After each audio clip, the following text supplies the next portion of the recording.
Hi student அனைவருக்கும் வணக்கம். இந்த வீடியோவில் நம்ம என்ன பார்க்க போகிறோம் அப்படின்னா, ரத்தினம் டெக்னிக்கல் கேம்பஸ் அப்படின்ற ஒரு இன்ஜினியரிங் காலேஜை பற்றி தான் இந்த வீடியோவில் பார்க்க போகிறோம். இந்த காலேஜ் எங்கே இருக்குது, அவங்களுடைய ஃபெசிலிட்டிஸ் என்ன, கேம்பஸ் எப்படி இருக்குது, அவங்களுடைய பிளேஸ்மெண்ட்ஸ் எப்படி இருக்குது, அவங்களுடைய ஃபீஸ் ஸ்ட்ரக்சர்ஸ் எப்படி இருக்குது, அதெல்லாம் இந்த வீடியோவில் பார்க்க போகிறோம். அதுக்கு முன்னாடி நம்ம சேனலில் சப்ஸ்கிரைப் பண்ணாதவங்க சப்ஸ்கிரைப் பண்ணிக்கோங்க. மறக்காமல் பக்கத்தில் இருக்க பெல் ஐக்கானை கிளிக் பண்ணுங்கள். அப்போ நம்மளுடைய எந்த ஒரு வீடியோவாக இருந்தாலும் உங்களுக்கு உடனே வந்து சேரும். சரி, வாங்க வீடியோக்குள்ள போகலாம். ஸோ சில பேருக்கு கோயம்புத்தூரில் படிக்கணும் அப்படின்ற ஒரு ஆசை இருக்கும். ஸோ கோயம்புத்தூர் கொஞ்சம் நல்ல மெட்ரோ சிட்டி, ஸோ அதனால் கோயம்புத்தூரில் படிக்கணும்னு ஆசை இருக்கும். அதே மாதிரி அவங்களுக்கு வந்து கொஞ்சம் கட் ஆஃப் கம்மியாகவும் இருக்கும். நிறையா பேருக்கு வந்து கட் ஆஃப் அதிகமாக இருந்தால் தான் கோயம்புத்தூர் கிடைக்கும். ஸோ ஒரு சிலருக்கு கட் ஆஃப் கம்மியாக இருக்கும். ஸோ அப்படிப்பட்ட ஸ்டூடெண்ட்டுக்கும் சரி, லோ கட் ஆஃபில் ஒரு பெஸ்ட் காலேஜில் சேரணும் அப்படின்னு நினைக்கிறவங்களுக்கும் சரி, இந்த காலேஜ் பெஸ்ட்டாக இருக்கும். ஏன் நான் சொல்கிறேன் அப்படின்னா, இந்த காலேஜ் அதாவது ரத்தினம் டெக்னிக்கல் கேம்பஸ் வந்து ஒரு அட்டானமஸ் காலேஜ். ஸோ உங்களுக்கு எல்லாருக்கும் சொல்கிறது தான், அட்டானமஸ் அப்படின்னாலே ஒரு பெஸ்ட் அப்படின்றது தான் ஒரு ப்ளஸ்ஸு இதுகிட்ட வந்து நேக்குடைய A+ கிரேட் இருக்குது. ஸோ A+ கிரேடும் இருக்குது. அதுக்கப்புறம் பார்த்துட்டிங்க அப்படின்னா இவங்களுடைய இன்ஃப்ராஸ்ட்ரக்சர்ஸ் எல்லாமே பெஸ்ட்டாக இருக்குது. நீங்கள் வெப்சைட்டில் போய்ட்டு ரத்தினம் டெக்னிக்கல் கேம்பஸ்னு போட்டிங்கனாலே தெரியும், இன்ஃப்ராஸ்ட்ரக்சர்ஸ் பெஸ்ட்டாக வச்சுருக்குறாங்க. பிளேஸ்மெண்ட்ஸும் பார்த்துட்டிங்க அப்படின்னா ஒரு சொல்கிற அளவுக்கு நல்லாவே பிளேஸ்மெண்ட்ஸ் வாங்கி கொடுக்குறாங்க. பர் இயருக்கு 6 lakhs, ஒரு 10 lakhs, 12 lakhs இந்த லெவல்லே அவங்க வாங்கி கொடுக்குறாங்க. ஸோ அவங்களுடைய பிளேஸ்மெண்ட்ஸ் ரிப்போர்ட்ஸும் வந்து பார்த்திங்கன்னா நீங்கள் வெப்சைட்டில் அவங்களுடைய வெப்சைட்டில் போய் பார்த்தீங்கனாலே தெரியும், நல்லாவே கொடுத்துருக்காங்க. ஸோ இதெல்லாம் பார்க்கும்போது நம்ம லோ கட் ஆஃப் இருக்கக்கூடிய ஸ்டூடெண்ட்ஸ்க்கு கோயம்புத்தூரில் படிக்கணும்னு ஆசைப்படுறவங்களுக்கு இந்த காலேஜ் பெஸ்ட்டாக இருக்கும்.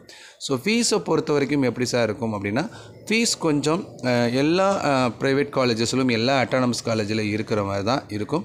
ஸோ அரௌண்டு 1.5 lakhs வந்து நீங்கள் காலேஜ் ஃபீஸ் கட்டுற மாதிரி இருக்கும். ஸோ 1 lakhலேருந்து 1 lakh and 1.2 lakhs வந்து ஃபுட்டு அதாவது ஹாஸ்டலுக்கு கொடுக்கலாம். ஸோ அரௌண்டு நீங்கள் 3 lakhsக்குள்ளே பர் இயர் நம்ம பண்ணலாம். ஸோ ஒரு மேனேஜ்மெண்ட்டில் சீட்டுக்கு போனீங்கன்னா உங்களுக்கு கண்டிப்பாக 5 lakhsலேருந்து 6 lakhs 7 lakhs கேட்குறாங்க. நான் சொல்கிறது கவர்மெண்ட் கோட்டாவில் போனீங்கன்னா ஒரு 3 lakhs பர் இயர், 3 lakhsக்கு எல்லா காலேஜ்லேயும் பண்ணுற அளவுக்கு 3 lakhsக்கு பண்ணிக்கலாம். ஆனால் 3 lakhsக்கு நமக்கு ஒர்த்தா அப்படின்னு கேட்டால் கண்டிப்பாக இது ஒர்த்தான காலேஜ் தான். ஸோ என்னென்ன கோர்சஸ் இருக்குது, லாஸ்ட் இயர் எவ்வளோ கட் ஆஃப் வரைக்கும் கிடச்சிருக்கு அப்படின்றதெல்லாம் இந்த வீடியோவில் நம்ம பார்க்கலாம். ஸோ ஃபஸ்ட்டு நம்ம எடுத்துக்கிறது என்னென்னா, ஆர்டிஃபிஷியல் இன்டெலிஜென்ட் டேட்டா சயின்ஸு. இதுக்கு வந்து பிசிக்கு 170க்கும் ஓசிக்கு 170க்கும் பிசிக்கு 158.5K கிடச்சிருக்கு. பிசிஎம்க்கு 162.5. அடுத்து பார்த்திங்கன்னா agriculture engineering. So agriculture engineering ரொம்ப லோ கட் ஆஃப்லேயே உங்களுக்கு கிடச்சிருக்கு. 140, 131, 113க்கெலாம் கிடச்சிருக்கு பிசிஎம்க்கு. அடுத்து பார்த்திங்கன்னா ஓசிக்கு computer science and engineering, artificial intelligent and machine லேர்னிங்னு சொல்லுவோம். ஸோ இதுக்கு வந்து 161க்கும் 155க்கும் பிசிக்கு கிடச்சிருக்கு. ஸோ நெக்ஸ்ட்டு பார்த்திங்கன்னா பயோமெடிக்கல் இன்ஜினியரிங். சில காலேஜஸில் தான் இந்த பயோமெடிக்கல் இன்ஜினியரிங் இருக்குது. அதில் இந்த ஒரு காலேஜ் இது வந்து பார்த்திங்கன்னா 151, 142க்கெலாம் கிடச்சிருக்கு. அடுத்து பார்த்திங்கன்னா பயோடெக்னாலஜி, இதுவும் 153, 140க்கு பிசிக்கெலாம் கிடச்சிருக்கு.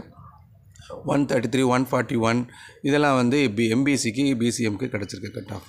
அடுத்து பார்த்திங்கன்னா கம்ப்யூட்டர் சயின்ஸ் இன்ஜினியரிங், இதுக்கு மேக்ஸிமம் 167, 159. லோயஸ்ட்டு பார்த்திங்கன்னா எஸ்சி எஸ்டிக்கெலாம் 134, 143க்கெலாம் கிடச்சிருக்கு. ஸோ நெக்ஸ்ட்டு பார்த்திங்கன்னா எலக்ட்ரானிக் அண்ட் கம்யூனிகேஷன் இன்ஜினியரிங், இதுவும் ரொம்ப ஸ்டாண்டர்டான கோர்ஸ் தான். ஸோ இப்போ ரீசெண்டாக எல்லா ஸ்டூடெண்ட்ஸும் திருப்பி சேரக்கூடிய ஒரு கோர்ஸ் தான் எலக்ட்ரானிக் அண்ட் கம்யூனிகேஷன் இன்ஜினியரிங். இதுவும் 153, 158 அந்த ரேஞ்சிலே உங்களுக்கு கிடச்சிருக்கு. அடுத்து பார்த்திங்கன்னா இன்ஃபர்மேஷன் டெக்னாலஜி, இதுக்கு 164, 162க்கெலாம் கிடச்சிருக்கு. அடுத்து பார்த்திங்கன்னா மெக்கானிக்கல் இன்ஜினியரிங். ஸோ இது வந்து ஓல்டு கோர்ஸு. ஸோ அதுவும் பார்த்திங்கன்னா 143, 128.5க்கெலாம் நமக்கு கிடச்சிருக்கு. அடுத்து பார்த்திங்கன்னா computer science and engineering Tamil medium, நல்லா கவனிச்சுக்கோங்க. யூனிவர்சிட்டிஸில் தான் இந்த தமிழ் மீடியம்லாம் இருக்குது. பட் இந்த காலேஜிலும் தமிழ் மீடியம் இருக்குது. இதை சில பேர் பார்த்துட்டிங்க அப்படின்னா, தமிழ் மீடியத்தில் படிக்கிறனால என்ன பெனிஃபிட் சார் அப்படின்னா, இப்போ சில பேர் 12th வரைக்கும் தமிழ் மீடியத்தில் படிச்சிருப்பீங்க.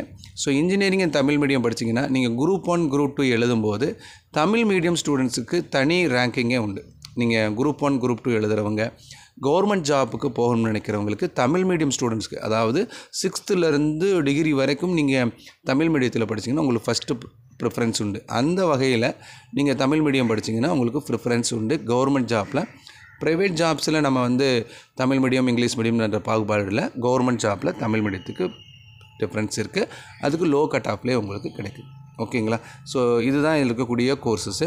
உங்களுக்கு தெளிவாக புரிஞ்சிருக்கும்னு நினைக்கிறேன். இது வந்து 2011 உருவாக்கப்பட்ட காலேஜ் தான். ஸோ பெஸ்ட்டு காலேஜ் தான்.